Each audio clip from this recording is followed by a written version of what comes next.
Supersónicos Anónimos, un podcast de Sergio Hidalgo y Josep Calatayud.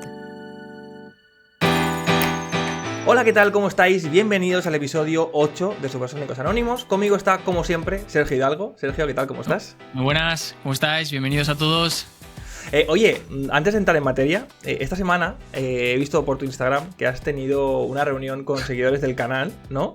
Sí. ¿Qué ha sido eso? O sea, ¿cómo ha ido? ¿Y para qué era? O sea, ¿qué? Ha sido una cosa un poco loca, tío, porque estoy planeando hacer un vídeo sobre una cosa que tampoco quiero desvelar mucho, pero bueno, tiene que ver con estar cerca de aviones cuando están aterrizando. Vale. Y el caso es que dije, ostras, necesito ir al aeropuerto de Madrid para grabar algún vídeo. A ver, yo tengo ya muchos porque he ido muchas veces, pero dije, tengo que ir otro día porque necesito alguna pieza de contenido en concreto. Y dije, oye, ¿y si en lugar de ir yo solo lo digo por Instagram, ¿no? Y que la gente que quiera se venga? Y así lo hice y en un día determinado, el lunes creo que fue, creé un grupo así de Telegram y había un montón de personas y el sábado hicimos la quedada y se apuntó un montón de gente. Pero un montón de gente. Se ha visto las fotos en Instagram y flipas. Joder, sí. Había, una locura, tío. Me he dado cuenta de que, joder, es un mundo bastante amplio la verdad. Sí, tenemos muchos oyentes y sí, está guay, tío. Bueno, pues nada, un vídeo que saldrá en tu canal, ¿no dices? De aquí a unos días. Sí. Bueno, más que unos días, más de un mes o así, porque me lo estoy planificando muy bien y antes tengo pendiente otros, pero ese vídeo va a ser increíble, va a estar súper guay. Muy bien, tío, pues estaremos atentos. Bueno, hoy, gente, tenemos un programa donde vamos a empezar repasando lo que ha pasado durante la última semana sobre tema Starship. Ya sabéis que está el tema candente y que yo, en la medida de lo posible, os voy a ir informando de todo lo que haya pasado. Y pues vamos a comentar también la gran noticia de la semana, que es que Estados Unidos está en alerta por una posible arma nuclear antisatélite rusa que podría terminar con el 90% de los satélites que hay ahora mismo en órbita baja terrestre. Nos reímos, pero esto es muy serio. Y bueno, luego Sergio nos va a ampliar más sobre esto. Pero atención, porque el programa de hoy va a ser muy especial, porque ya dijimos en un capítulo anterior que nos gustaría hacer un programa dedicado a los proyectos espaciales más locos de la historia, pero que nunca vieron la luz. Bueno, pues ha llegado el día y este es el día, hoy es el día. Y vais a flipar con todos los proyectos que hemos conseguido rescatar del baúl de los recuerdos. Y evidentemente no podíamos hacer este capítulo, este episodio de Supersónicos Anónimos sin contar con la presencia de toda una eminencia en exploración espacial. Estoy hablando de Daniel Marín, que para todos aquellos que no lo conozcan, pues sinceramente os digo que ya iba siendo hora. Así que, gente, abrochad los cinturones, sellad bien los cascos, porque creo que estáis delante del mejor episodio de Supersónicos Anónimos que hemos hecho hasta la fecha. Sergio, ¿le damos? Vamos a ello. Vamos a ello.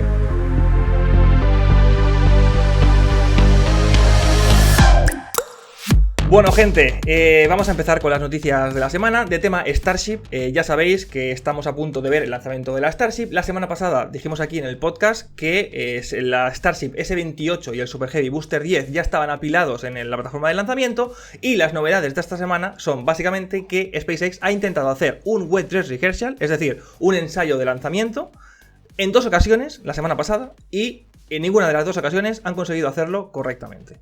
Han habido fallos, han habido problemas que no sabemos exactamente dónde están, pero que podemos imaginarnos qué podría haber pasado, porque si visteis un vídeo que subí en el canal Control de Misión, ahí os expliqué que SpaceX ha hecho todo un cambio en la granja de tanques de propelentes, que es básicamente donde SpaceX almacena pues todo el oxígeno, el líquido, el metano, en fin, todos los propelentes y el agua, etcétera, que van a usar para el lanzamiento. Entonces han reestructurado todo, han puesto nuevas bombas, nuevas infraestructuras que evidentemente las tenían que probar. Se han probado en estos 2 wet dress rehearsal y de momento los 2 han salido mal. No hay que alarmarse, no pasa nada, acabará saliendo bien. Esto es simplemente ponerlo todo a tono y ya os digo, de momento la fecha de lanzamiento de la Starship sigue en pie para principios de marzo y poco más, eso es lo que tenemos.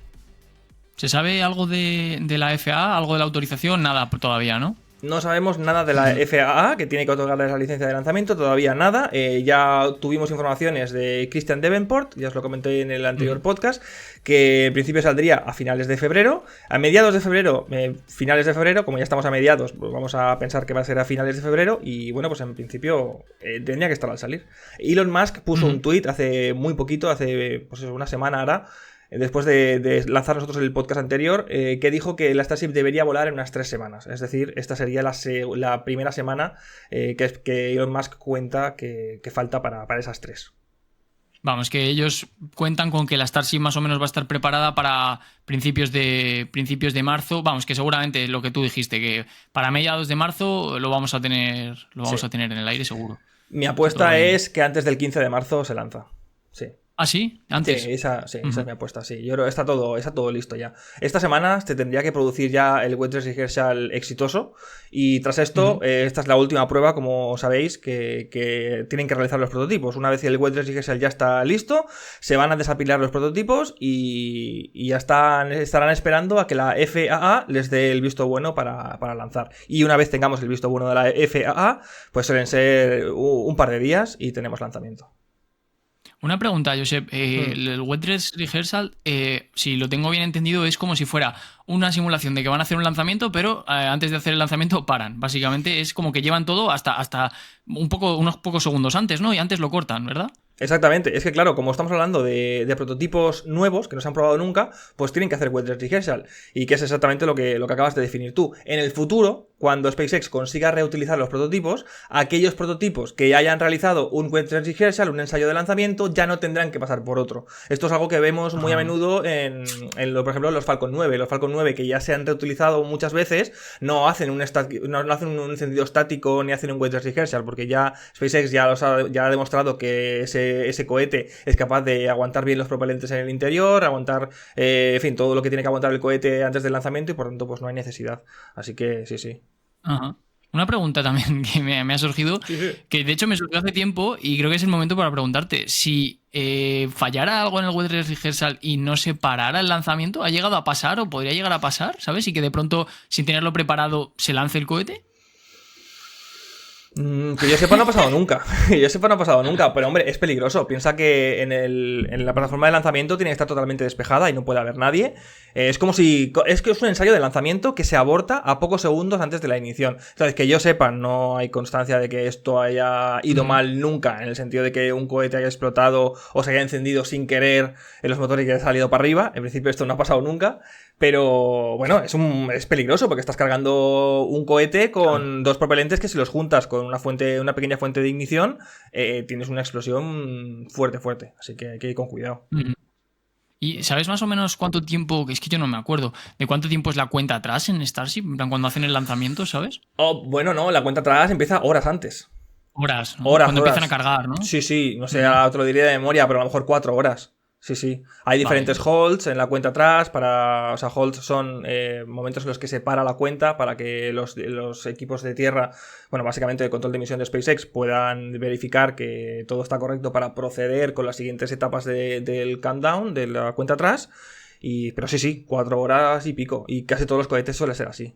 Piensa que esta cuenta atrás implica la carga de propelentes, que suele ser en el tema de Starship, pues alrededor de 1 hora o así. De hecho, esto que comentaba de que SpaceX ha cambiado toda la granja de tanques, todas las infraestructuras donde guarda los propelentes, las ha actualizado y ha puesto más, precisamente para tardar un poquito menos en llenar la Starship del Super Heavy, que antes se tardaba cerca de 1 hora y media en poder llenar los prototipos, y ahora aspiran a tardar 1 hora, alrededor de 1 hora. Aún no lo sabemos porque aún no lo han probado, porque ha salido mal, y dejaron de cargar los propelentes cuando estaban los prototipos cargados como al 20%, o sea, muy poquito, y no sabemos cuánto van a tardar finalmente, pero bueno, está bien. O sea, ahora básicamente lo que tienen, antes lo que tenían era un sistema que cargaba los dos prototipos a la vez. O sea, primero empezaba el llenado del Super Heavy y luego un poquito después el de la Starship. Claro, en cuanto empezaban a cargar la Starship, el flujo de propelente que le llegaba al Super Heavy era un poco menor, porque al final era una línea de propelentes que se dividían en la Starship y en el Super Heavy. Y ahora no, ahora lo tienen dividido, de forma que la Starship tiene su propia granja de tanques, por decirlo de alguna manera,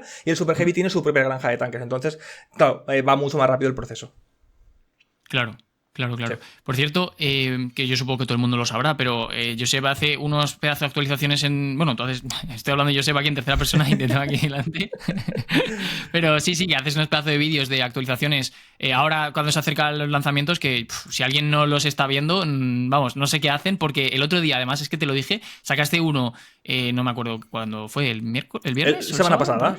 Semana pasada, Sí, no sé, semana pasada. sí. No sé, no me acuerdo Pues yo sí, tampoco. bueno. Sacaste uno de las actualizaciones y te dije, joder, macho, está guapísimo porque aparte de que la info que cuentas es, pues eso, de última hora, que es lo que necesitamos saber, ¿no? Cuando tenemos aquí la hormiguilla detrás de la oreja, pues además es que todos los vídeos, la música, está genial. Así que, gente, sí. os lo recomiendo. Gustó mucho, tío, el vídeo, me lo ha Sí. comentado mucha gente, sí. No, pues eso, invito a la gente a que se pase por el canal Control de Emisión en YouTube, que ahí tiene el vídeo subido de hace una semanita, donde puede ver pues todas las mejoras que llevan esos nuevos prototipos.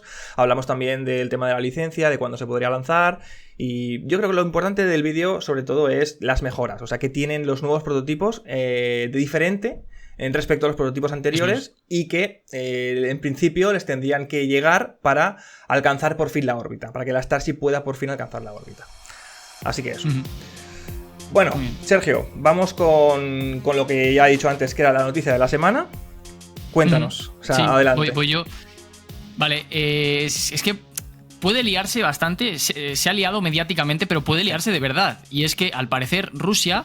han salido noticias de que ha podido desplegar un cohete con capacidad de realizar una explosión nuclear en el espacio. Josep, puedes corregirme porque eres tú quien me pasó la información, has sacado un vídeo del cual, ahora hablamos en detalle, así que tú sabes más que yo. Pero la cosa es que no se sabe muy bien, no está confirmado, pero ha salido información de que Rusia, como tú bien decías en tu vídeo, ha desplegado un cohete nuclear, que no se sabía si era porque tiene propulsión nuclear o porque puede causar una explosión nuclear, y seguramente sea esta segunda, porque la primera no lo creo. No. y claro, esto sería algo súper negativo porque...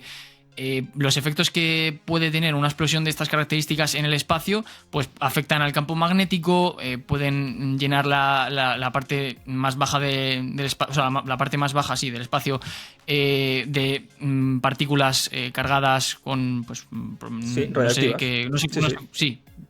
con radiación y tal, y eso pues puede ser terrible. Además, esto es una cosa que ya probaron en los años 60, antes de empezar todas las misiones espaciales tripuladas, y como tú muy bien cuentas en el vídeo, esto pudo afectar muy negativamente a las misiones Apolo, hasta el punto de que la Unión Soviética, o sea, estuvo a punto de literalmente coronarse, ¿no? Y decir, oye, Estados Unidos, que no vais a poder lanzar prácticamente, ¿no? A ver, cuéntanos un poquito esto. O sea, vamos a intentar contarlo así de forma resumida. A ver, ya digo, tengo un vídeo en el canal que está subido de 10 minutos, muy condensado, donde voy al grano con todo, y voy a intentar explicarlo aquí un poquito así resumido. La cosa está, como bien dices, Rusia ahora está amenazando con hacer una explosión nuclear en el espacio para derribar satélites enemigos. Actualmente Estados Unidos es la potencia mundial que más satélites tiene en órbita baja terrestre, por tanto la que más podría salir perdiendo de esto, aunque ya aviso que podríamos perder todos, porque una explosión en el espacio es grave, es muy grave. Y como dices, ya se ha hecho, Estados Unidos ya hizo pruebas nucleares en 1962 con un proyecto que se llamaba Operación Fishbowl. Y una de estas bombas se llamaba Starship Prime y fue la detonación más bestia de una bomba nuclear en el espacio. Fueron 1,44 megatones, que son 100 veces la bomba de Hiroshima. ¿Vale? Flipas. ¿Qué pasó? O sea, Estados Unidos... ¿por qué querían hacer esto? Bueno, la cosa es que estamos en 1962 y es un año en el que estamos en plena Guerra Fría. Los momentos de más crisis de la Guerra Fría yo creo que surgieron en los años 62-63. ¿Por qué? Porque precisamente en 1962 se produce la llamada crisis de los misiles en Cuba. Que es que Estados Unidos se da cuenta, descubre que en Cuba hay misiles soviéticos que tienen un alcance perfectamente... O sea, vamos, Cuba está al lado de Estados Unidos y que es una amenaza. Entonces ahí se produce una crisis brutal y tal. Entonces, ¿qué quiere Estados Unidos con Starfish Prime, que es la bomba esta que detonaron en el espacio?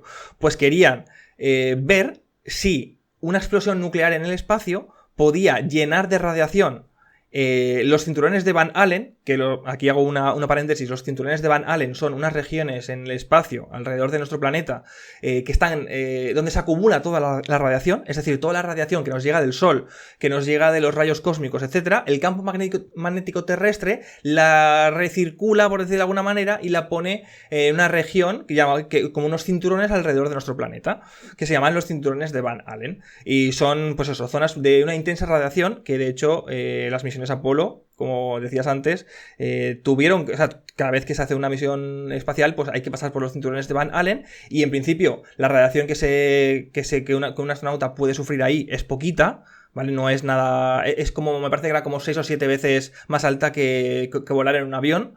Entonces es más o menos seguro, además intenta pasar rápido y tal. Pero claro, ¿qué pasa? Que cuando tú detonas una bomba en el espacio, una bomba nuclear en el espacio, toda esta radiación de la bomba, ¿dónde se acumula? Pues en los cinturones de Van Allen, porque el campo magnético terrestre lo que hace es poner toda esta radiación en esos cinturones.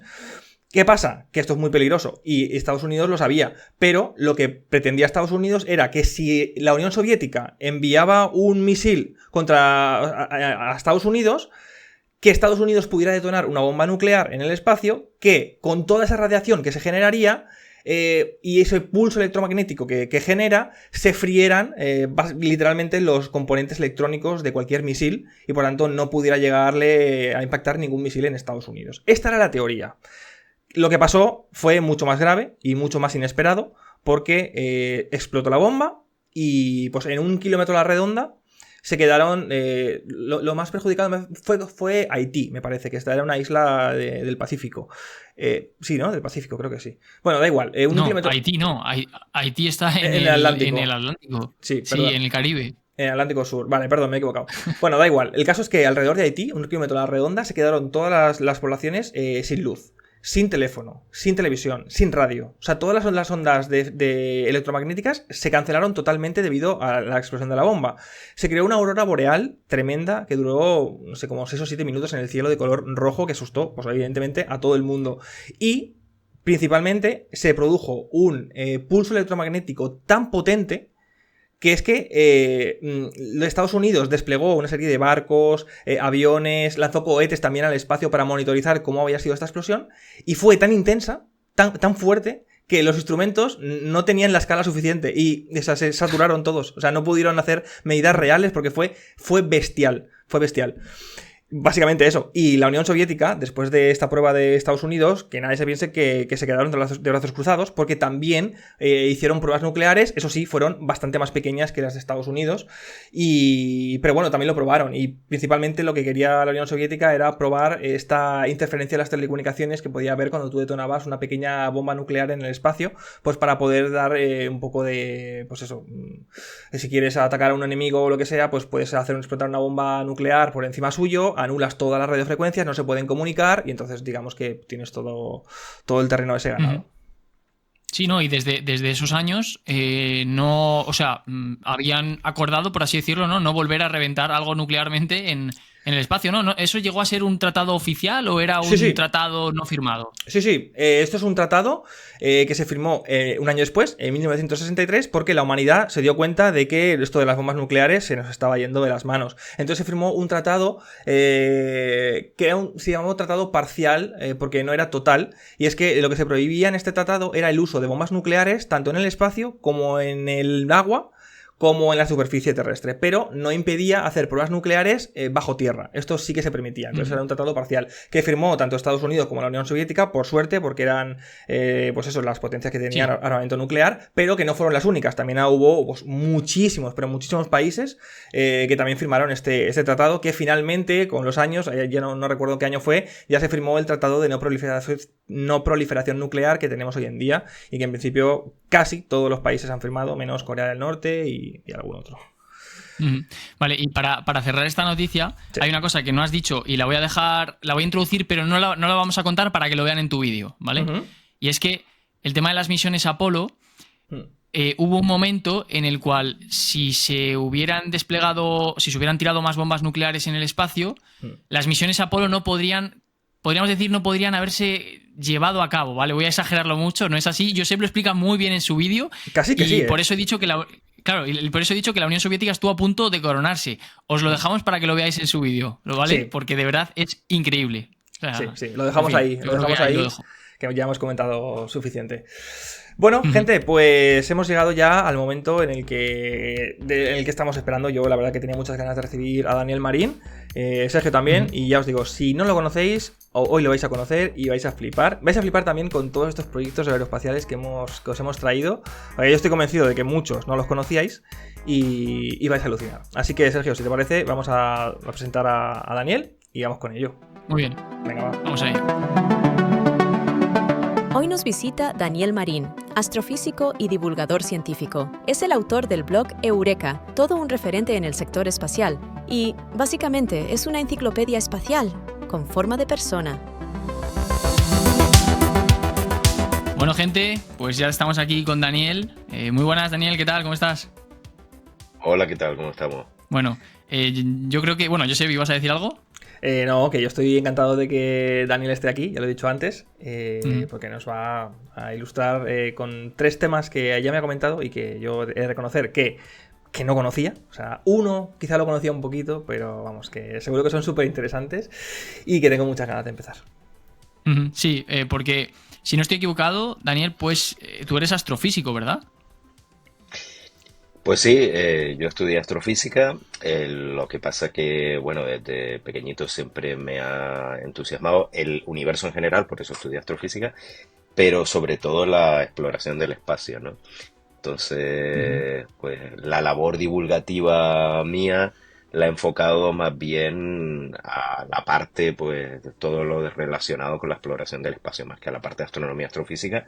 Aunque eso también, por supuesto, que me interesa y me sigue interesando. Y tienes un blog y en Twitter, vamos, yo por Twitter te veo poniendo también cositas, que se llama Eureka, en Twitter es Eureka Blog, ¿verdad? Exacto, tengo un blog que se llama Eureka, que está en la red Naucas. Pues si uno busca Naucas, Daniel Marín o Eureka, Daniel Marín, pues en cualquier buscador, pues supongo que sale de los primeros. Y el blog está dedicado sobre todo, pues lo que comentábamos, a la exploración del espacio, ¿no? Astronáutica, también es verdad que de vez en cuando toco algo de astronomía o de física, pero bueno, sobre todo es temas de cohetes y exploración del espacio en general. Luego estoy en varias redes sociales, pero la verdad es que no me da la vida para estar presente en todas y como dices, donde estoy más es en Twitter, con mucha diferencia. Entonces sí, ahí estoy bastante activo como Eureka Blog. Un blog buenísimo. Bueno, yo tengo que recomendarle a la gente que si no conoce a Daniel Marín, por favor que se meta en su blog, porque vayan a encontrar información de calidad buenísima, buenísima. A nivel técnico espectacular, o sea, la cantidad de detalles técnicos que ofrece Daniel en todos sus artículos es espectacular. De verdad, si os gusta la exploración espacial y no conocéis a Daniel Marín, pues ya estabais tardando. Así que encantados de aportar nuestro granito de arena y traerlo hoy al podcast. Eso es. La mejor carta de presentación va a ser lo que nos va a contar hoy, porque vais a flipar con los proyectos que va a contar. Y bueno, ya yo creo que podemos empezar, porque ya todo el mundo sabe quién eres. Pero vamos a empezar con Josep, ¿vale? Bien, así que lo que vamos a hacer es, para que la gente lo entienda, nos hemos preparado, bueno, mejor dicho, se han preparado cada uno 3 proyectos muy locos que tengan que ver con exploración espacial y tal. Josep 3 y Daniel 3. Y vamos a hacer primero Josep 1, luego Daniel, y así pues vamos a cubrir todos, ¿vale? Así que bueno, Josep, te doy paso. Venga, vamos con ello. A ver, mi primero, yo pensaba que lo iba a hacer Daniel, pero como vi que no, pues yo tengo que hacerlo porque es de mis favoritos, ¿vale? Se trata del proyecto espacial más bestia de la historia y que finalmente no vio la luz, como en principio todos los que vamos a ver hoy. Ya os he dicho, es mi favorito y además es un proyecto que estoy seguro que muchos de los que nos están escuchando o nos están viendo en YouTube, si han visto la serie de For All Mankind, pues ya saben un poco de qué va porque el cohete aparece ahí. Se trata de el Sea Dragon, el proyecto de cohete más grande de la historia de la humanidad y una auténtica bestia que, debido precisamente a esta descomunal potencia, se iba a lanzar, como su propio nombre puede indicar, desde el mar. Pero no en un barco o en una plataforma marítima, no, o sea, literalmente desde el agua, o sea, flotando en el agua se iba a lanzar, ¿vale? A ver, el Sea Dragon iba a ser un cohete de 2 etapas y ambas etapas tenían solo un único motor. El motor de la primera era de oxígeno y queroseno y el de la segunda era de hidrógeno y oxígeno. Y teniendo en cuenta que este cohete era pues muy grande, era más grande que un Saturno V, más alto, con un diámetro más grande, pues ya la gente se puede imaginar la potencia que debería haber tenido el motor, por ejemplo, de la primera etapa. Pero, bueno, de hecho es que tenía que poder levantar 18.000 toneladas de peso y 150 metros de alto que tenía el cohete, pero sobre todo 18.000 toneladas de peso que se suponía que iba a pesar este cohete. Y bueno, no hace falta que la gente se imagine la potencia que tiene, porque ya la voy a decir yo, 350 meganewtons de empuje. Que esto, espérate, esto para ponerlo en perspectiva, que sepáis que el Saturno V, la primera etapa entera del Saturno V con los 5 motores, tenía 10 veces menos potencia. Es decir, el Sea Dragon iba a tener 10 veces más potencia que el Saturno V y 5 veces, bueno, un poquito menos de 5 veces más potente que el Super Heavy de SpaceX. Una auténtica bestialidad, ¿vale? Sí. De hecho, habría sido capaz de poner 550 toneladas en órbita baja terrestre, que de nuevo, para ponerlo en perspectiva, la Starship Super Heavy de SpaceX actualmente puede rondar los 100-150 toneladas de carga útil en órbita baja terrestre. Claro, estamos hablando de 550 toneladas. Bueno, es una absoluta barbaridad. Entonces, como os he dicho, el lanzamiento se hacía desde el mar. Y el procedimiento para el lanzamiento, pues vamos a intentar describirlo un poquito. Primero, como os he dicho, la primera etapa estaba formada por queroseno y oxígeno, segunda etapa, hidrógeno y oxígeno. El queroseno es un propelente que es líquido a temperatura ambiente y a presión ambiental, a una atmósfera, por tanto no hay problema, se podía cargar en tierra. Entonces se iba a cargar en tierra y ya el cohete se lanzaba al mar para que flotara horizontalmente y entonces unos barcos lo pudieran arrastrar hasta la zona de lanzamiento. En la zona de lanzamiento se ya iban a cargar el resto de propelentes, que básicamente es el oxígeno líquido y el hidrógeno líquido. Repito, oxígeno e hidrógeno, que es precisamente lo que se puede obtener de la molécula de agua, y el cohete estaba rodeado de agua. Entonces, se suponía, o el proyecto que iban a hacer, es que mediante electrólisis se pudiera extraer hidrógeno y oxígeno del agua y poder cargarlos en el cohete. Bueno, esto ya es para todavía complicar más las cosas, ¿vale?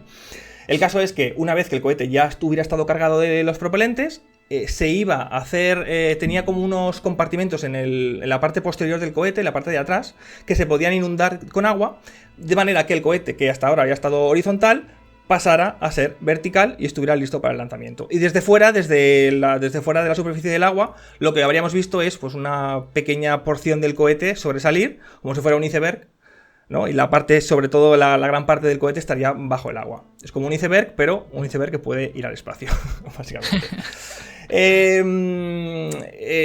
Pero no hemos terminado todavía, y es que o sea, la bestia despega, ¿vale? Que por cierto, la gente que nos esté viendo desde YouTube, ahora mismo estaremos poniendo un vídeo de un canal de YouTube muy bueno que se llama Haze Gray Art, que hace animaciones 3D buenísimas, y bueno, lo estaremos viendo. Y si la gente veo que Dani va diciendo que sí, creo que conoce el canal, ¿verdad? Es que es buenísimo. Bueno, eso es muy bueno, muy bueno. Si lo estáis viendo desde YouTube, os recomiendo que... O sea, si no lo estáis viendo desde YouTube, os recomiendo que os paséis porque es muy buenísimo. En fin, la cosa es que tras el despegue de la bestia, ¿vale? Este motor pues crea un espectáculo alucinante y llega el momento de la separación de etapas. Entonces, la primera etapa tiene que caer al mar. Y lo que se estuvo proponiendo también era poder reutilizarla mediante una especie de flotador hinchable que se hinchaba, ¿no? Y que servía a su vez de paracaídas y de flotador, básicamente. Bueno, esto, pues ya digo, como para complicar todavía más las cosas. Y, ojo Sergio, que viene lo interesante ahora. Y digo Sergio porque ahora vas a ver. El motor de la segunda etapa tenía una tobera variable, como la de los cazas. ¡Hostia! El propio fuselaje del cohete se podía expandir, o se podía regular la expansión para pasar de una relación de 7-1, creo que era, al inicio de la separación de las etapas, hasta 27-1, a medida que el cohete va subiendo y necesita pues ampliar un poco la tobera para hacer más eficiente el motor. Así que básicamente el cohete lo que podría haber hecho es ajustar la eficiencia del motor al máximo durante todo momento, que es una cosa que consiguen los motores Aerospike, que ya Sergio y yo hemos hablado en nuestros canales de YouTube pues ampliamente, y que algún día, si quieres, podemos rescatar aquí en el podcast. Bueno, una auténtica bestia, como ya habéis visto. ¿Y por qué se canceló? Bueno, pues por varias razones. Y la primera, que realmente no es la razón por la que se canceló, pero que me parece importante resaltarla, es que este cohete era demasiado potente. Me explico. O sea, la capacidad de carga útil del cohete era tan grande que simplemente no habría suficiente carga para transportar. O sea, no tendría mercado. O sea, no tendría suficiente mercado como para que este cohete fuera pues rentable. O sea, para poner un poco en perspectiva otra vez. O sea, la Estación Espacial Internacional, ¿vale? Que es la estructura más grande en el espacio que se ha construido jamás. Pesa 450 toneladas. Ostras. Es decir, el Sea Dragon es capaz de lanzar una Estación Espacial Internacional al espacio y aún le sobraría un poquito de para poner más carga si quieres. ¡Qué locura! Y se han hecho cálculos y la cosa es que para que la Sea Dragon pudiera haber sido rentable, tendría que haber lanzado el equivalente a una Estación Espacial Internacional una vez al mes durante... O sea, 12 veces al año, es decir, una vez al mes. Por tanto, pues evidentemente estamos hablando de los años 60, porque este proyecto empezó en el 62, creo, ¿no? Dani, creo que fue en el 62. Sí, he leído 62. Sí, por ahí, por sí, ahí. A principios de los 60. Claro, años 60, pues evidentemente pues la tecnología espacial no estaba tampoco muy desarrollada y no había necesidades de poner una estación espacial internacional en órbita cada mes, ¿vale? Y luego, pero evidentemente el proyecto se canceló, pues como siempre, pues por falta de fondos. Y aparte hay que también destacar que, claro, un motor tan grande en la primera etapa seguramente habría tenido varios problemas de inestabilidad en la cámara de combustión. También está el tema del agua salada, que a ver cómo podría haber afectado a los componentes del motor y del cohete en general. Así que, por lo que fuera, el Sea Dragon acabó cancelado y pues nos hemos perdido un pedazo de cohete increíble. ¿Qué opinas, Dani, de esto? No sé si he dicho algo mal, espero que no. No. A mí me parece un proyecto súper interesante, como bien decías. Y sí, es lo que comentas, ¿no? Que yo creo que no salió adelante primero porque era demasiado potente para lo que hacía falta, ¿no? A principios de los 70 estaban buscando lanzadores para el programa Apollo, entonces tenían el programa Nova, ¿no? En genérico para diseñar un gran lanzador. Luego, pues al final se contentaron con el Saturno V, que de hecho era tan potente como muchas de las versiones del Nova. Entonces no hacía falta un cohete tan potente, ¿no? Para el programa Apolo.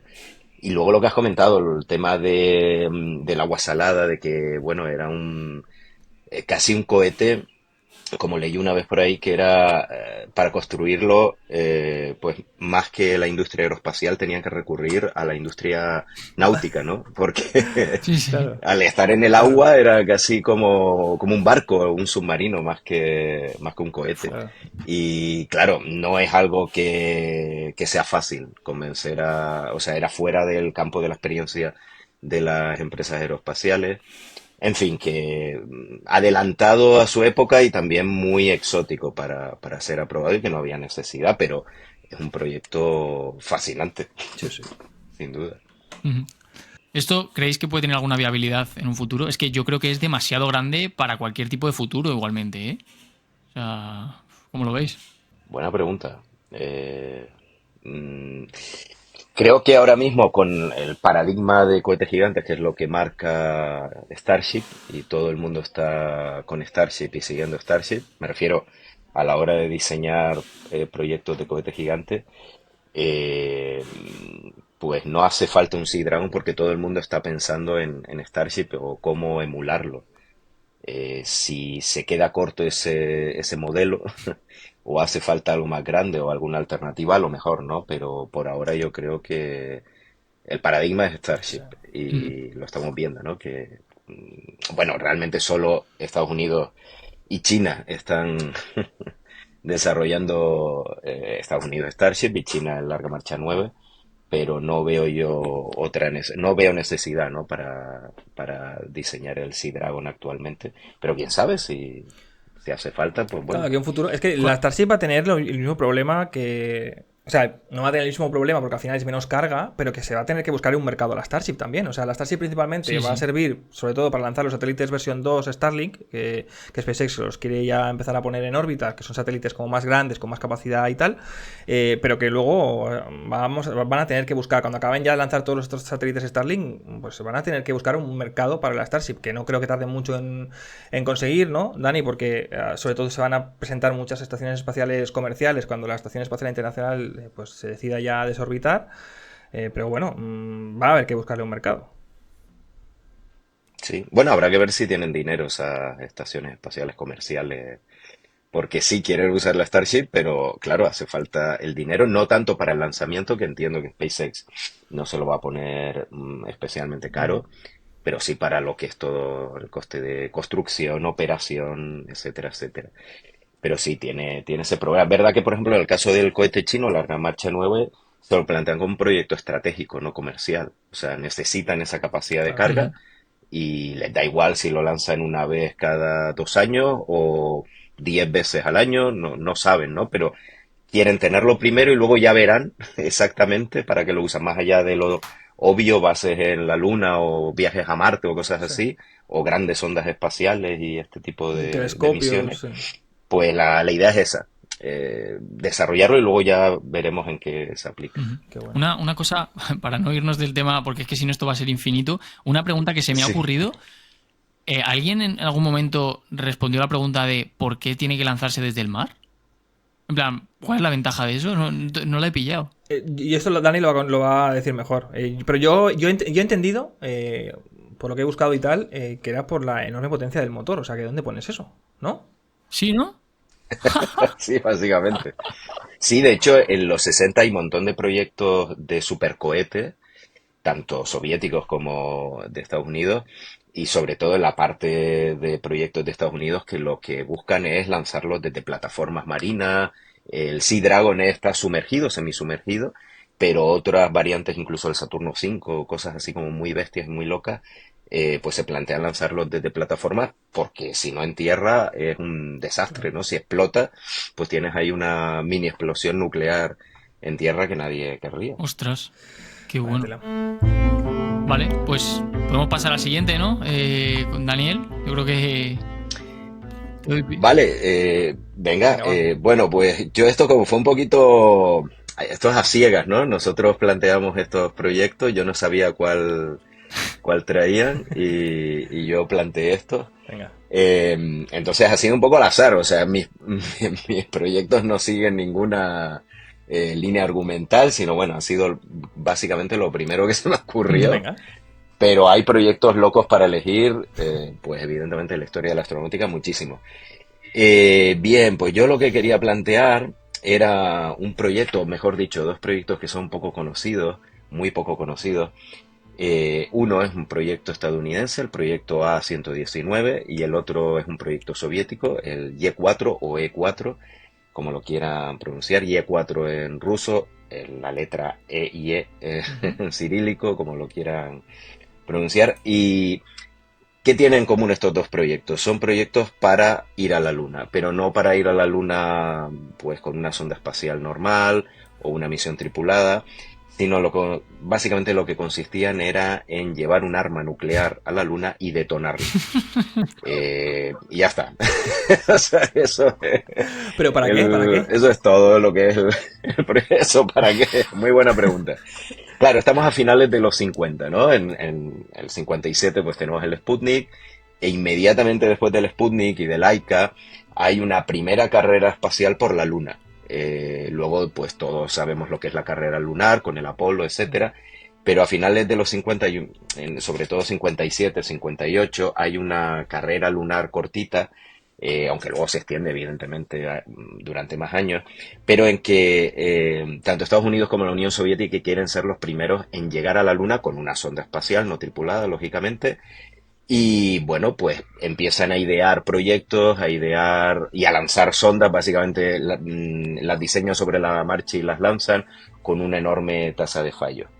Entonces, uno de estos proyectos dicen, vale, tanto en Estados Unidos como en la Unión Soviética, dicen, ¿cómo puede saber el resto del mundo que hemos llegado a la Luna? Porque evidentemente tú lanzas una sonda espacial, choca contra la Luna, pero nadie lo ve, no es como las películas, ¿no?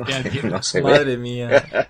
Y no está, ahora tenemos la LRO y tenemos pues otros satélites alrededor de la Luna que pueden ver el cráter, pero en aquella época no, ni con un telescopio se podría haber visto el impacto de estas ondas, que de hecho pues se mandaron, ¿no? De la serie la Luna 1, Luna 2, etcétera.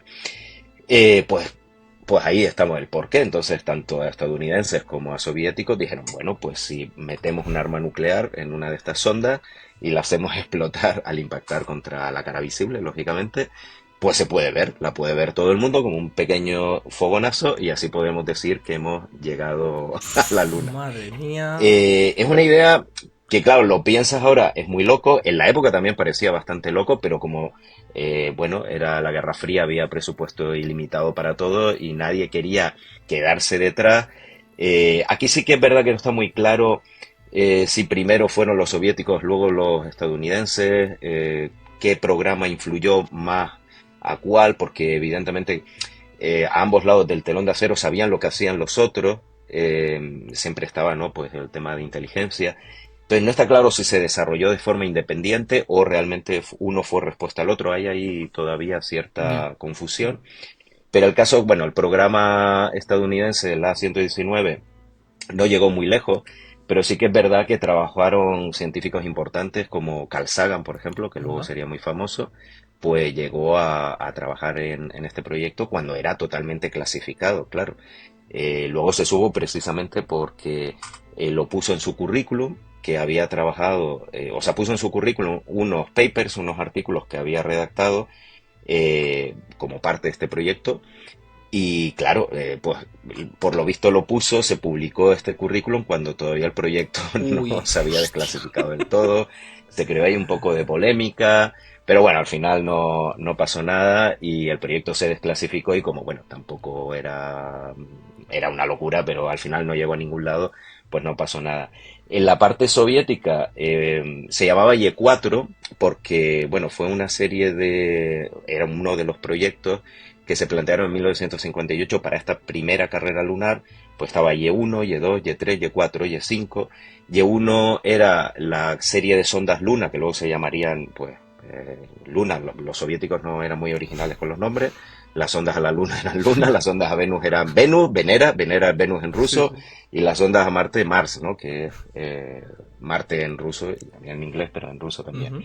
Y bueno, pues la Y1 eran sondas que iban a chocar contra la Luna, como al final se lanzaron. Las Y2 y Y3 eran sondas para fotografiar la cara oculta de la Luna, como al final también se lanzaron por lo menos de la serie Y2.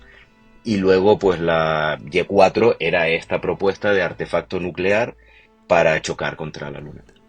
Al final, pues evidentemente era un poco disparate todo esto. Además, claro, el tema de lanzar armas nucleares en el espacio, aunque pues todos sabemos que el programa espacial, tanto estadounidense como soviético, pues los militares tenían un peso importante, pero tampoco estaba ese deseo de militarizar directamente una serie de proyectos que en principio eran civiles. Y claro, si metías armas nucleares, ahí ya tenías que involucrar directamente a los militares. Bueno, al fin, no cuajó, yo creo que afortunadamente, porque no veo el motivo, era un disparate. Y luego a partir de el principio de los 60, de 1963, si no me equivoco, cuando se firmó el Tratado de Prohibición de Explosiones de Armas Nucleares en el Espacio entre Estados Unidos y la Unión Soviética, que es un tratado que sigue vigente, por cierto, ¿no? Pues ya no se podía hacer, ¿no? Que para el que no lo sepa, se pueden hacer muchísimas cosas locas en el espacio. El espacio es el salvaje oeste, muchísimas cosas. Puede uno lanzar los satélites que le dé la gana prácticamente. Cada país tiene su regulación, pero evidentemente nadie puede impedir que otro país haga lo que le dé la gana. Pero armas nucleares no se pueden detonar. O sea, eso hay un tratado, por lo menos ni Rusia ni Estados Unidos lo pueden hacer. Si lo hace otro país que no sean estos dos, en principio, bueno, sí podría, pero habría un conflicto diplomático bastante gordo, ¿no? Afortunadamente, creo yo, porque no está la cosa como para tirar armas nucleares, aunque sea en la Luna o donde sea, ¿no? Menos ahora que, curiosamente, se estaba hablando hace unos días de... No lo comentes. ¿Qué ahora voy yo con esto? Que está relacionado un poquito con esto. Bueno, en fin, que era un proyecto muy loco de una época donde pues se planteaban cualquier tipo de proyectos para llegar a la Luna y todo parecía lógico y razonable, pero en fin, aquí no salió adelante, ya digo, afortunadamente. Yo creo que para cerrar diré que eso habría sido la solución para que los terraplanistas no pudieran decir absolutamente nada, porque si pudiéramos ver una explosión en la Luna, ¿no? Ahí se inventarían algo. Prueba. Dirían que la explosión ha sido en la Tierra, o sea, en la órbita terrestre. Cierto. pero muy pequeñita. Vale. ¿Sabes? Sí, sí, yo estoy con Josep. Da igual. Ya está.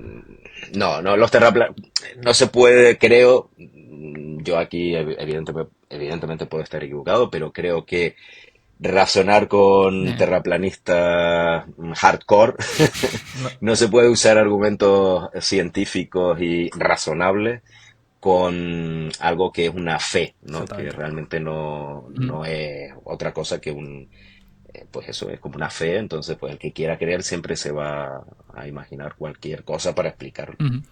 Eso es, vale. Josep, pues venga, yo voy a ti para... Sí.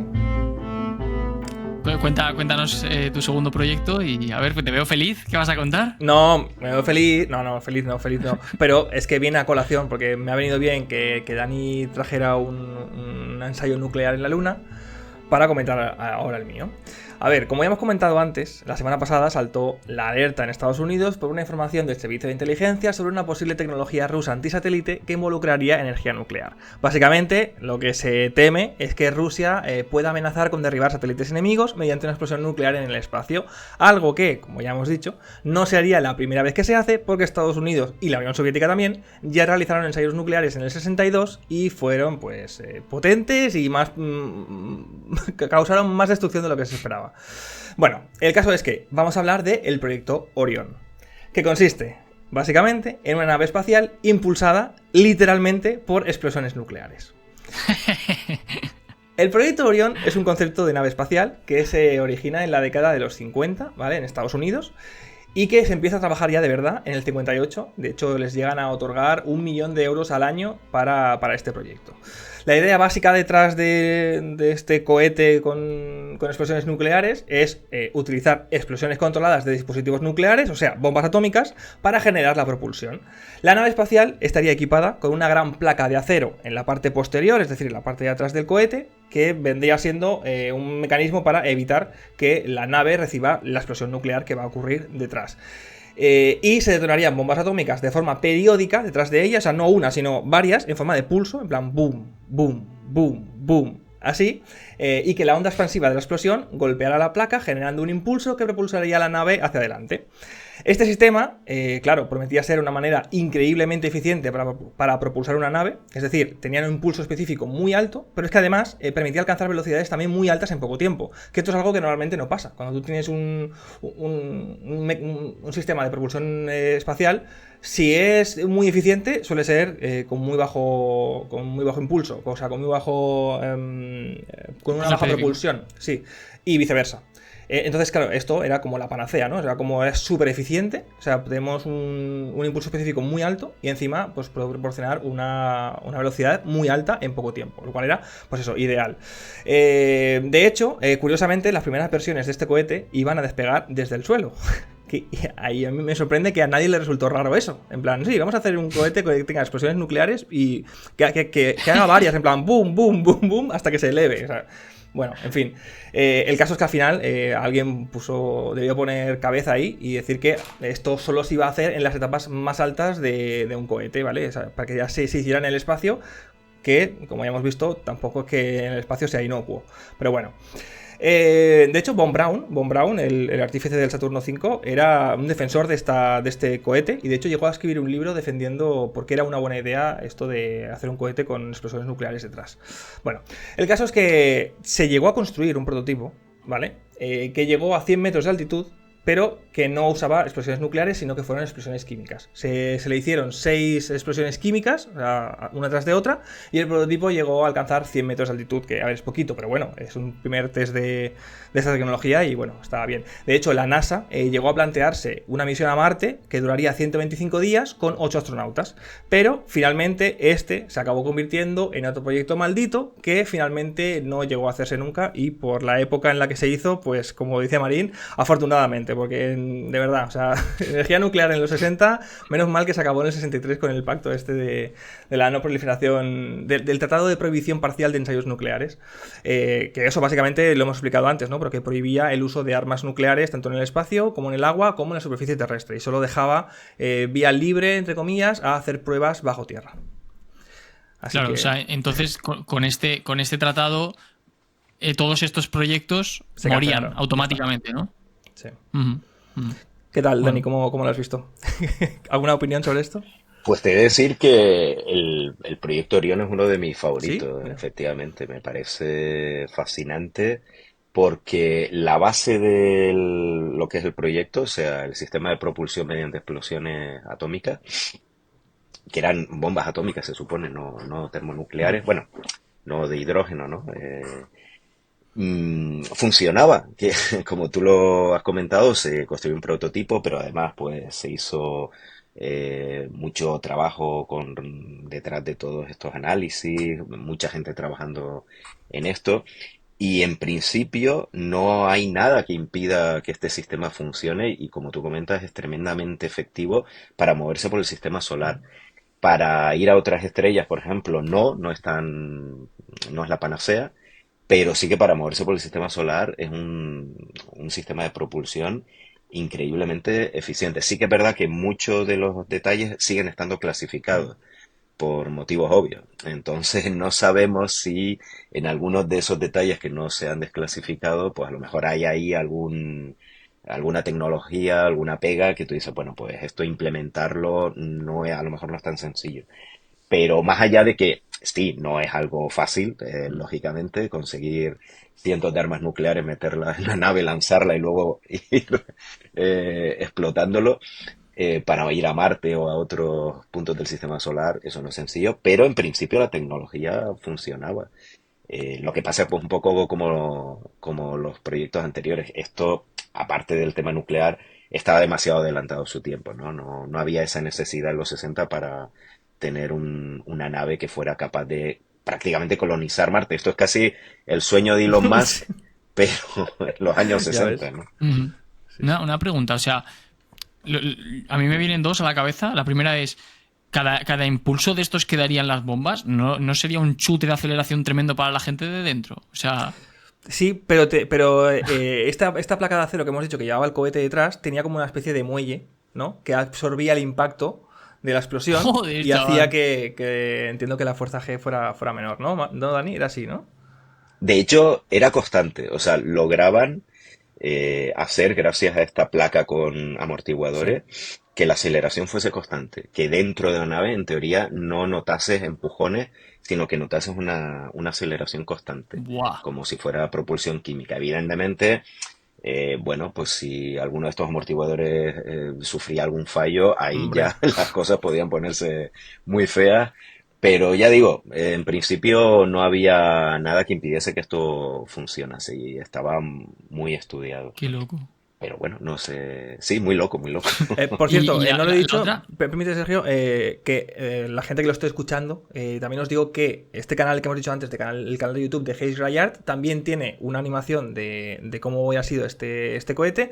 Lo vamos a estar poniendo un fragmento por aquí también para que la gente lo pueda ver. Uh-huh. La otra pregunta que tenía era, ¿durante cuánto tiempo, por ejemplo, de una misión que fueran a ir a Marte, estaría el cohete... Bueno, no sé si se llama cohete esto, pero bueno, estaría esta nave recibiendo las explosiones, porque, o sea, quiero decir, eso, si estás continuamente haciendo eso, al final la aceleración llegaría a una velocidad tremenda, ¿no? Digo yo, vamos. Tienes que frenar en algún momento, claro. Claro. Sí, sí, de hecho era las trayectorias. Claro, aquí estabas limitado por la aceleración y la deceleración. Ostras. Es decir, había trayectorias podías hacer una trayectoria casi en línea recta a Marte. ¡Qué loco! Entonces, claro, acelerabas muy rápido, le dabas la vuelta y te ponías a decelerar, o sea, ni ventanas de lanzamiento, ni nada. Bueno, evidentemente esto es en casos más exagerados, ¿no? Sí. Pero sí, aquí el límite no era pues la alineación de los planetas, ni nada de esto, sino pues la cantidad de armas nucleares que tuviese, la aceleración que estuvieses dispuesto a soportar y ya está. Wow. Qué bueno. Qué barbaridad, qué barbaridad. Me ha gustado, ¿eh? Este creo que es mi favorito de momento. Este es muy bueno. Para mí es mi favorito, ya te lo digo ya. Qué bueno, qué bueno. Vale, pues vamos con el siguiente. Yo creo que el siguiente era Daniel, ¿no? Ahora. Sí. Vale. Sí, bueno, esto no es un proyecto de lanzamiento ni de cohete, pero ya digo, como bueno, fue un poquito así lo que se me ocurrió, de cosas a lo mejor no muy conocidas. No sabía tampoco si habían hablado de esto ustedes previamente, entonces por si acaso fui a algunos proyectos un poco desconocidos. Y el siguiente es de básicamente vuelos tripulados a planetas cercanos usando hardware, equipo del Apolo. Pero si uno habla de esto, inmediatamente se nos viene a la cabeza Marte, ¿no? Y, bueno, pues alguna misión de el Apolo hacia Marte, ¿no? Pero no, esto es un poquito más extraño. Es un proyecto, en realidad son varios proyectos de finales de los 60 y principios de los 70, que lo que consisten es utilizar pues el equipamiento del Apolo, el Saturno V, la nave CCM del Apolo, el módulo lunar modificado, etcétera, etcétera, todo lo que es el hardware, ¿no?, del programa Apolo, para viajar a Venus. Claro, Venus hoy sabemos que es un infierno. A finales de los 60 pues ya estaba bastante claro que efectivamente su superficie es un infierno.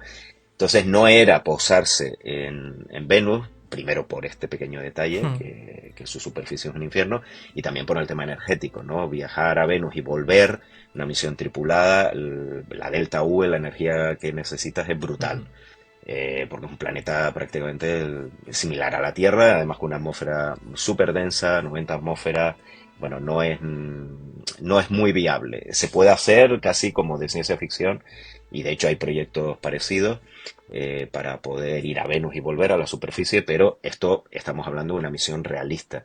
Entonces es una misión de sobrevuelo, eran proyectos para sobrevolar Venus con una nave tripulada Apolo, con 3 astronautas, en algunas 2 astronautas, en otras incluso aumentaban la tripulación a 4 o más astronautas, ponían asientos adicionales, ¿no?, en la cápsula Apolo. Y bueno, pues es una misión que lo que consistía era esto: después de la Luna, antes de ir a Marte, que parecía el siguiente objetivo, pues plantearse misiones de sobrevuelo del planeta vecino. Claro, ¿por qué Venus y no Marte? Pues porque ir a Venus es un poquito, lo que es el sobrevuelo, es un poquito más favorable energéticamente que Marte, y además, pues desde el punto de vista de las oportunidades de lanzamiento, hay más, ¿no? Entonces eso permite que sea más fácil montar una misión de sobrevuelo de este tipo. Como no llegó a aprobarse, no hay un diseño concreto, y lo que hay una serie de propuestas, entonces simplemente podemos comentar un par de ellas. Una de ellas que me parece interesante consistía en un único lanzamiento del Saturno V, y luego lo que hacía la tripulación, una vez en ruta hacia Venus, se acoplaba con la tercera etapa, la S4B, y la etapa, pues una vez vacía del combustible y del oxidante, la etapa S4B era de hidrógeno y oxígeno líquido, pues la tripulación podía utilizar el interior de esa etapa como si fuera una estación espacial, ¿no? Es lo que se llama el modelo de Wet Workshop, que de hecho se estudió para el Skylab. El Skylab originalmente iba a ser pues una tercera etapa del Saturno V, y donde te podías meter, del Saturno V, no, perdón, del Saturno 1B, la segunda etapa del Saturno 1B, para así poder luego utilizarlo como estación espacial. Como al final ese concepto no maduró y no se pudo utilizar, por eso se lanzó con un Saturno 5, el Skylab, y no estaba cargado de hidrógeno, ni de oxígeno, ni de nada. Se lanzó como una estación espacial, como una nave normal, digámoslo así. Bueno, pues aquí se utilizaba este concepto, que me parece muy interesante, y es algo que, bueno, a lo mejor algún día se pueda aprovechar. Evidentemente para esto sí que es recomendable que la nave utilice hidrógeno, porque el hidrógeno, bueno, no... digamos que es más sencillo una vez que el tanque se ha vaciado de hidrógeno, es más fácil de usar, y luego también porque los tanques de hidrógeno tienen un volumen muy grande, ¿no? Como, pues sabemos que ocupa mucho volumen, pues eso ganas en espacio útil.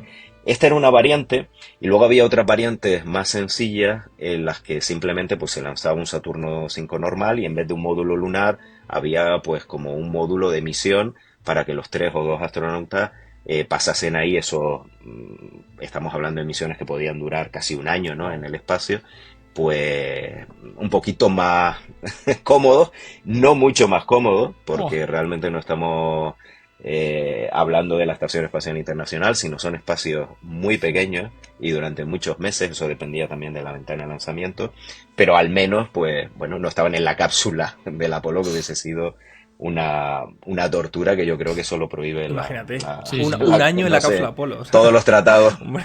Sí, bueno, yo creo que no hay nadie que sea capaz de eso, no sé. En aquella época a lo mejor, porque la gente yo creo que tenía más aguante. Eran militares, ¿no? Ahora, ¿no? Sí. Claro, los astronautas del Apolo, yo estoy seguro que a más de uno le dice, mira, vas a estar un año dentro de esta cápsula, pero en Venus. Pero vas a Venus. Claro. Y yo creo... Claro, pero el sobrevuelo de Venus era un par de días, realmente. O sea, que estás como un 800 días en total, puedes estar por ahí dando vueltas. En algunas misiones estás como un año y al final es un par de días lo que ves Venus de cerca. Bueno, esta misión, huelga decir que no se aprobó, no había interés después del Apolo. De hecho, pues para el que no lo sepa, cuando Neil Armstrong pisó la Luna, pues la cadena de producción del Apolo ya se había parado. Es de Saturno V, me refiero. Entonces, se podía haber resucitado, todavía se estaba a tiempo, pero ya no se iban a fabricar más Saturno V, eso estaba decidido. Y bueno, pues ya estaban todos ocupados. El último Saturno V se utilizó para el Skylab. Se canceló una misión Apolo, de hecho, para el Skylab. Y los otros, sabemos que hay 2 Saturno V que no llegaron a volar y que están en Estados Unidos, que se pueden ver en los museos. Y 2, que es una pena, ¿no? 2 Saturno V, 2 cohetes lunares que no llegaron a despegar porque se cancelaron esas misiones. No solo las misiones Apolo que iban a lanzar, sino cualquiera otra de estas que se podía haber aplicado esa tecnología. Entonces al final pues ni fueron a Venus ni fueron a Marte. Vamos a ver si ahora tenemos más suerte. Sí. Qué bueno. Buah, vaya locura, vaya locura. Desde luego lo de un año en una cápsula pequeña, a mí eso me parece algo que lo limita ya por completo, porque es que un año, cuidado con eso. Sí. ¿A ti te parece, Josep? No. Yo igual, si voy solo, quizás lo haría. Pero claro, compartir la cápsula Apolo con 3 personas más, o sea, con 2 personas más o 3, un año, qué locura, pero no. Es una locura. Te vuelves loco. Sí. Estoy viendo, mira, tengo aquí, para la ventana de lanzamiento de abril de 1972, la misión hubiese durado 359 días. Madre. Otra para noviembre del 73, 356 días. Y otra de junio de 1975, 367 días. Estas 3 eran, 3 ventanas de lanzamiento bastante favorables y por eso son las que aparecen aquí. Estamos hablando de eso, un año metido ahí en la cápsula y un poquito el espacio un poquito más, ¿no? Locura. Vale, pues vamos con la siguiente, Josep. Venga, esta es mi última ya. Venga, a ver, yo estoy seguro de que toda nuestra audiencia sabe lo que es el transbordador espacial estadounidense y seguro que también muchos de ellos saben que la Unión Soviética tuvo su propio transbordador espacial llamado Buran. Bueno, en realidad lo de Buran se aplica solo a la nave espacial, ¿vale? Me refiero al cohete que iba subido, o sea, el Buran era la nave espacial y luego el cohete en el que iba subido tenía otro nombre que se llamaba Energia, ¿vale? Entonces, había pequeñas diferencias en cuanto al transbordador espacial estadounidense, principalmente porque los motores del transbordador espacial estadounidense estaban en la nave, pero en el Buran Energia los motores estaban en el cohete. Es decir, se podría considerar que el Energia era un cohete como tal, propio, y el Buran, la nave espacial, era simplemente una carga que se le podía poner o no. De hecho, se hizo un vuelo del cohete Energia, que puso, me parece, un satélite militar, creo que era, ¿no? De Dani. Sí, no llegó a alcanzar el espacio. Ah, vale. O sea, se reentró porque se encendió en el sentido opuesto. Ostras. Y reentró, pero sí era un satélite militar. Vale. Bueno, pues la cosa es que... esa era la gran diferencia, ¿no? Entonces, se propusieron varias versiones de este cohete Energia y una de ellas lo habría convertido en el primer cohete 100% reutilizable de la historia. Y de una manera muy loca. O sea, a ver si lo puedo explicar un poco. A ver. La cosa es, el cohete Energia, ¿vale? La gente se lo tiene que imaginar como, haciendo un paralelismo quizás con el transbordador espacial, que la gente lo va a entender mejor, tenía un gran tanque central, ¿vale? Que era muy grande, con motores, ya lo hemos dicho, y luego tenía 4 propulsores laterales que, a diferencia del transbordador espacial estadounidense, estos no eran de combustible sólido, sino que eran de combustible líquido. De hecho, eran de RP1 con oxígeno líquido, es decir, lo mismo que el Falcon 9, por ejemplo, ¿vale? Es una combinación de propelentes muy, muy habitual. Entonces, ¿qué se iba a hacer? Pues cuando este cohete Energia se lanzara sin el Buran solo, se le iban a añadir a la parte central del cohete, o sea, a este gran tanque central, unas alas como si fuera él mismo un transbordador espacial, ¿vale? Y la carga útil iba a estar en la cofia de arriba, pero era una cofia que no se iba a desprender del cohete, sino que se iba a abrir y luego tenía la capacidad de volver a cerrarse para reingresar en la atmósfera terrestre, ¿vale? Y esta parte central podía haber aterrizado perfectamente con un tren de aterrizaje y tal, en una pista como lo hacía el Buran o el transbordador espacial, como una nave espacial. ¿Qué pasa con los propulsores laterales? Pues los propulsores laterales, una vez habían agotado el combustible, tenían unas alas escondidas en el fuselaje que, una vez se separaran del cohete, se abrían como si fueran hay misiles, que no sé cómo se llaman, pero hay misiles que llevan, misiles de crucero creo que se llaman, que llevan unas alas, sí, ¿no? Para poder... exacto. Pues era muy parecido. Y entonces, estos 4 propulsores laterales también tenían obviamente sistema de navegación propia y tal, y iban a poder aterrizar en una pista de aterrizaje uno detrás de otro, en un espectáculo visual que hubiera sido genial y que... Obviamente también vamos a estar poniendo aquí las imágenes del canal de YouTube Hayes Rayard, pues es que tiene, de verdad, que este chico es un crack, y tiene así los proyectos más locos, los tiene hechos en 3D, en animación, y pues la gente que nos esté viendo desde YouTube va a poder ver este espectáculo de ver los 4 propulsores laterales aterrizando en una pista de aterrizaje uno detrás de otro. Una cosa, en fin, pues ya te digo, o sea, el primer cohete 100% reutilizable habría sido de la historia. ¿Qué piensas, Dani? Que yo sé que a ti te gusta mucho todo el tema del Buran, cohetes soviéticos, ¿no? Sí, pues que la versión esta que comentas totalmente reutilizable es interesante porque la parte de los aceleradores, que hay que decir que los aceleradores de la energía o energía eran básicamente como el cohete Zenit. El cohete Zenit, que hasta hace poco despegaba pues desde el Ecuador en una plataforma acuática, que es un cohete ucraniano, evidentemente ya pues no despega, desgraciadamente. Los aceleradores laterales eran básicamente cohetes Zenit, ¿no?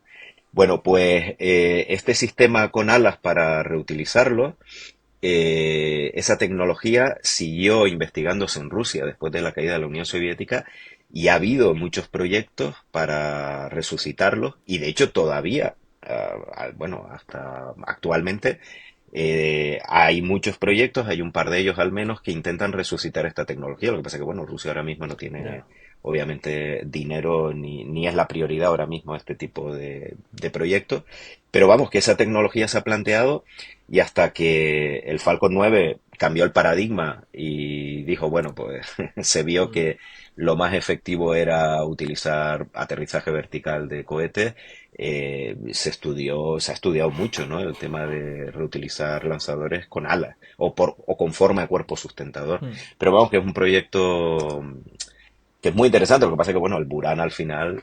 También hay que decir que los aceleradores laterales se iban a recuperar en las primeras misiones, después de las misiones, digamos, de prueba, mediante paracaídas. Por eso cuando uno ve el Energia, verá que esos aceleradores tienen como una serie de bultos, pues son los paracaídas y también el tren de aterrizaje, que en los primeros 2 lanzamientos, que son los únicos que hizo este cohete, no se llegaron a instalar, pero que ya estaban ahí esas protuberancias para meter el equipo en futuras misiones. Mira, que me preguntaba cuando veía las imágenes, me preguntaba qué era eso, porque claro, hay unas protuberancias que evidentemente pues estos cohetes propulsores laterales aún no llevaban la tecnología de esta que he hablado, de esta versión reutilizable con alas y tal, no la llevaban todavía y pensaba, ¿qué será esto? Pues mira, ya he salido de dudas. Una pregunta, ¿el tren de aterrizaje, el que has dicho, era para cuando aterrizara con las alas? ¿O... No, o sea, quiero decir, porque... No. Tenían que aterrizar en horizontal, no en vertical, con paracaídas y sacaban unas patitas, tren de aterrizaje, claro. Y aterrizaban pues como el cohete en horizontal. O sea, vale. Eran paracaídas de frenado, con los paracaídas. ¿No? Exacto, sí. Vale. O sea, que como si fuera un avión, si lo he entendido bien. No, como un paracaídas. O sea, imagínate el cohete entero cayendo de lado.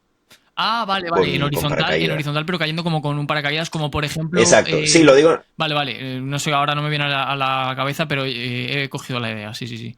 Como si fuera cayendo... Sí, porque... Claro, digo en horizontal porque uno piensa sí, me ha pasado. cuando el cohete en vertical con los paracaídas, ¿no? Que es lo típico, pero no, este era en horizontal precisamente para permitir que aterrizase con este tren de aterrizaje y fuese más fácil luego pues llevárselo. Claro. Esto iba a aterrizar, claro, en la estepa kazaja, claro. ahí en Kazajistán, ¿no? Vale. Ostras. Vaya tela, chaval. Muy bueno. Vale. Pues vamos con el último, Daniel. Bueno, el último, mira, pues está relacionado con el anterior, con el Buran. La verdad es que estoy viendo los proyectos estos que se me han ocurrido, menos el de Venus, todos tienen unas connotaciones militares que no sé. Bueno, el programa nos ha quedado un poco así ya, o sea que tranquilo, viene a cuento. Sí, claro, bueno, por eso que al final está un poco todo relacionado. Pues está relacionado con el cohete energía porque se trata de estaciones láser de combate espaciales. Esto suena como de ciencia ficción, pero el tema es que durante la Guerra Fría esto se planteó seriamente y no solo se planteó, sino que se construyeron, se gastaron miles y miles de millones de dólares y de rublos en ambos lados del telón de acero. Se construyeron muchos prototipos y en el caso de la Unión Soviética pues se llegó a lanzar un prototipo de estación láser de combate. Realmente no era ni siquiera un prototipo, era una maqueta. ¿Y cuál es esta estación? Pues bueno, fue la carga que comentábamos antes, la que comentaba Josep, de esta primera misión de la Energía. Pues se lanzó un satélite que en su época se camufló, porque claro, aunque ya estaba Gorbachev, los militares soviéticos no les gustaba eso de que se supiera que estaban desarrollando armas láseres en el espacio y tal, aunque la inteligencia occidental más o menos sabía por dónde iban los tiros, o en este caso por dónde iba el lanzamiento, y era una maqueta de una estación láser de combate que se llamaba Skif-D. La maqueta era Skif-DM, pero la estación láser, si se hubiese pues el programa se hubiese aprobado y hubiese seguido adelante, se habría llamado Skif-D. En el caso de este primer lanzamiento de la Energía, pues lo que decíamos, la Energía lo que tenía es que al igual que el transbordador dejaba la carga en una trayectoria suborbital. En principio, el transbordador espacial por eso tenía que hacer un pequeño encendido, ¿no? Con los motores OMS para alcanzar esa velocidad orbital. Entonces la Energía, como se planteó como una copia del sistema del shuttle americano, y cuando digo copia es porque el Kremlin quería un sistema exactamente igual, porque estaban muy asustados por lo que pudieran hacer los militares americanos con el shuttle. No sabían qué es lo que iban a hacer al lanzarlo desde Vandenberg. Entonces querían algo igual. Y les daba, luego dice, bueno, ya veremos para qué lo usamos, pero queremos algo igual. Bueno, pues el caso es que este satélite no podía obviamente quedarse en órbita directamente, sino necesitaba encender los motores. Se quedaba en una velocidad casi orbital, ¿no? Al igual que por ejemplo el tanque externo del transbordador que reentraba en el Índico. Pero bueno, al final fallaron los motores, lo que decíamos, se encendieron realmente para el otro lado, así que en dirección contraria, así que no solo no alcanzó la órbita, sino que se quemó en la atmósfera antes de lo previsto. Pero bueno, era una maqueta de una estación láser de combate. Bueno, y podemos decir, ¿para qué servían estas estaciones láser? Bueno, estamos hablando de los años 80, de mediados de los 80, y uno de los proyectos que estaba pues más en boga era la Guerra de la Galaxia, se llamaba Star Wars. No me lo puedo creer. En Occidente de la administración Reagan, ¿no? Entonces, la administración Reagan lo que quería era desplegar un escudo espacial en órbita baja para interceptar los misiles y las cabezas nucleares soviéticas, ¿no? En distintas etapas de lanzamiento. Entonces, para eso había una serie de interceptores cinéticos, todo un despliegue de elementos en órbita que era una auténtica locura, pero fueron para adelante. Entonces, en las estaciones láser, su objetivo era destruir los misiles intercontinentales en la fase de ascenso. O sea, cuando el misil está despegando, ya tiene cierta altura, antes de que haya soltado las cabezas nucleares, se consideraba que esa era una etapa adecuada porque, claro, los misiles pueden tener muchas cabezas nucleares. Entonces no es lo mismo ir destruyendo esas cabezas más los señuelos y bueno, es muy complicado que cargarte el misil que además se detecta relativamente fácilmente. Entonces, pues, ahí era el interés de estas armas láser. Claro, en teoría esto es muy, bueno, te iba a decir sencillo. En teoría no es sencillo, pero en la práctica tampoco lo es. Una locura porque al igual que Starlink necesitas miles de satélites para cubrir la superficie, tú necesitas no miles, pero sí cientos o decenas de estas estaciones de combate para poder cubrir el territorio soviético en cualquier momento desde la órbita baja y destruirlo. Claro, los soviéticos reaccionaron y también diseñaron estas estaciones que comentábamos, ¿no? En el caso de la Unión Soviética no querían un escudo completo, pero sí, por lo menos no quedarse atrás y en caso necesario destruir algunos de estos misiles. Y de ahí vienen estas estaciones, las Skif-D. La parte estadounidense, aquí hay varios proyectos, los más famosos para no alargarnos mucho es el proyecto Excalibur. Excalibur es un proyecto de lo que consistía, era un láser de altas energías, un láser de rayos X, que para generarlo necesitaba una explosión nuclear. Ya estamos. Entonces, esto es muy loco. Tienes un satélite que tiene un arma nuclear dentro y que obviamente solo puedes usar una vez. Claro.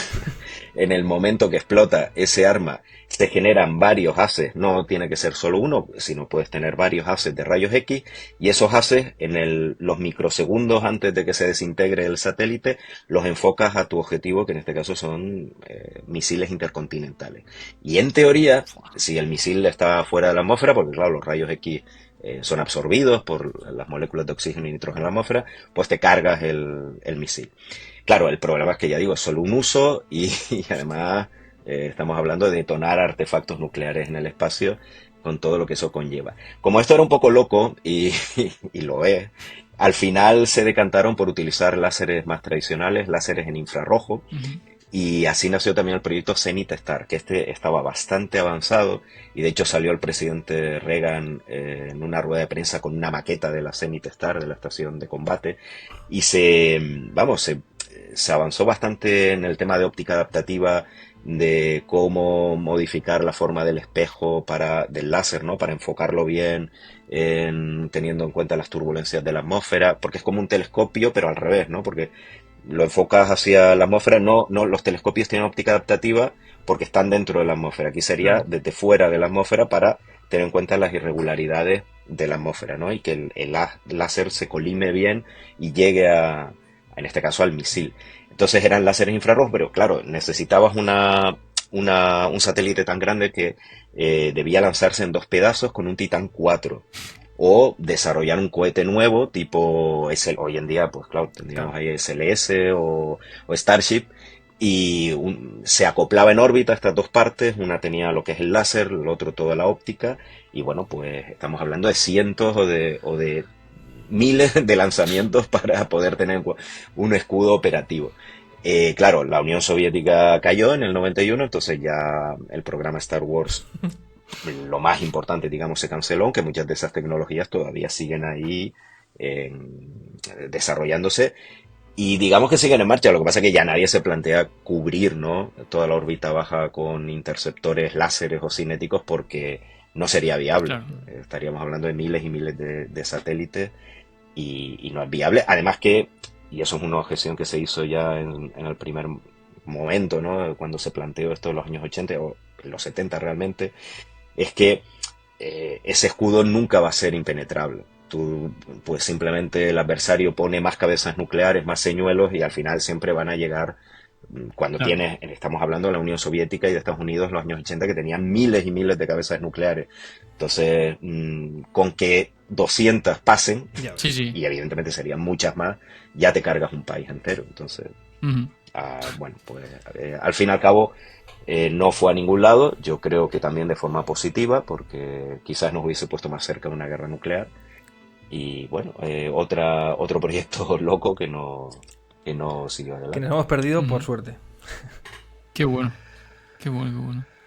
Vaya bueno, tela. Pues me he quedado sin palabras con este último, te digo, de Star Wars, macho. Joder, no me lo esperaba ¿eh? Ha sido bonito. No, y no he hablado de la parte de interceptores cinéticos, porque esto es las estaciones láser, pero luego había otros satélites, estamos hablando de cientos de satélites que debían también estar ahí esperando en órbita baja y que cuando viesen una etapa superior de un misil o incluso ya las cabezas nucleares, las MIR, en el arco balístico, pues iban directamente hacia ellos y interceptaban, ¿no? Y tanto la Unión Soviética como Estados Unidos desarrollaron prototipos. El americano se llamaba Brilliant Pebbles y de los proyectos soviéticos era Cascade, los más importantes, ¿no? Que eran básicamente pues misiles espaciales con sensores infrarrojos para ir hacia el blanco. Qué bueno. Yo creo que la gente ya se hace la idea de lo que se puede encontrar por tu blog, porque es una auténtica enciclopedia. Sí. Y lo avisé. De hecho, te quería preguntar, Daniel, para cerrar ya, si tienes algún post dentro de tu blog que tú creas que si alguien no te conoce, pues diga, creo que seguro que le gusta, ¿sabes? Algo como de bienvenida, ¿no? Pues mira, debería tenerlo pensado esa respuesta, pero... ya te lo digo yo, el último que haya hecho es buenísimo, sí. Es que ya te lo digo. Sí. No, bueno, muchas gracias, Josep. No, pero tengo tantas cosas tan variadas que no sé. Ahí me gusta también mucho la exploración del sistema solar, de sondas espaciales. La historia precisamente de la exploración espacial me interesa mucho y en concreto la historia soviética, no porque no me interese la historia de Estados Unidos en el espacio, sino porque esa está bastante más documentada, mientras que todavía a día de hoy seguimos aprendiendo cosas nuevas de proyectos soviéticos. De hecho, en los últimos meses, curiosamente a raíz de la guerra de Ucrania, yo creo que con más frecuencia, hay un archivo estatal ruso, el ERGANT, que va liberando información y en los últimos años y meses ha liberado bastantes documentos que estaban clasificados de forma un poco, bueno, nadie entiende por qué, pero bueno, los rusos sabrán. Y te das cuenta de lo que todavía no sabemos, ¿no? De muchísimos episodios de la exploración espacial soviética. Pero vamos, que me interesa en general todo lo que esté más allá de la atmósfera y bueno, también debajo de la atmósfera determinadas cosas. Y el programa espacial chino también Daniel Marín es una fuente muy buena de conocimiento sobre el programa espacial chino que aquí en Occidente nos llega muy poco. Y yo no sé de dónde saca la información Dani, pero es que de verdad, es que da gusto leerse cosas porque es un espía. Pero la verdad que técnicamente genial. Pues, ¿sabes lo que pasa? Que me gusta llevar un poco la contraria. Si todo el mundo está hablando de una cosa, yo me gusta ir a otra. En el caso del programa espacial chino, veo que, claro, China, ahora mismo hay dos actores en el tema espacial, ¿no? SpaceX y China. Eso está claro. SpaceX no Estados Unidos. Total. Sí. Y China. Y Estados Unidos también, ¿no? Pero bueno, nos entendemos. Y de SpaceX, pues todos sabemos que hay muchísima información, o por lo menos, otra cosa es lo que suelte SpaceX, pero que hay muchos canales y mucha gente, pues como ustedes, que hablan del tema de forma fantástica, por cierto. Pero de China hay muy poco en español, entonces, incluso en inglés. Yo mi información la saco de las redes sociales chinas, básicamente, de Weibo, y de las páginas de los propios chinos, que ellos sí que, o sea, no es la Unión Soviética, sí que dan bastante información. Lo que pasa es que lo dan pues a su rollo en chino y en sus redes, que no es Twitter, no son las redes occidentales. Hay que manejarse con esas redes. La suya. Claro, entonces, bueno, pero vamos, que no hace falta ser espía ni nada, sino tú vas en Weibo y, bueno, evidentemente te tiene que interesar el tema y estar un poquito al día, pero no hay ahí nada secreto. Muy bien. Pues yo creo que es momento de despedir esto. Muchísimas gracias, Daniel. Esto ha sido una auténtica masterclass, bueno, entre Josep y tú, en general, para todo el mundo. Vamos, yo conocía a alguno. No conocía ninguno al 100%, me sonaba alguno, pero no los conocía. Y vamos, ha sido como ver una película. Así que estoy seguro que para toda la gente que lo esté viendo o escuchando habrá sido exactamente igual. Muy bien. Así que nada, muchísimas gracias, Daniel, Josep. Te dejo despedirle a ti. Nada, Dani, muchas gracias por venir aquí. De verdad, ojalá te podamos tener en otra ocasión porque disfrutamos mucho. Y nada, te dejamos que te despidas tú de la audiencia también y ya despedimos el programa. Pues no, muchísimas gracias, un honor. La verdad es que me encanta mucho el podcast, me encanta también lo que hacen ustedes por separado y conjuntamente. Creo que es muy buena idea unir fuerzas porque les está quedando un podcast muy, muy bueno. Y un lujo que me hayan invitado y que hayan contado conmigo. Y si alguna otra vez quieren que les suelte un rollo no lo dudes. De la historia de la astronáutica soviética, de la cosmonáutica, pues... Un día podríamos hacer un podcast hablando del programa espacial chino. Aquí lo dejo. Muy bien. Bueno, gente, pues nada, muchas gracias por haber estado aquí en este capítulo 8 de Supersónicos Anónimos y nos vemos la semana que viene con un capítulo más. Muchas gracias y hasta pronto. Chao, hasta luego. Chao. Bueno, pues eso ha sido todo por hoy. Y por cierto, ninguna cabeza nuclear ha sido detonada durante la grabación de este podcast. Gracias por quedarte hasta el final y hasta la semana que viene. ¡Adiós!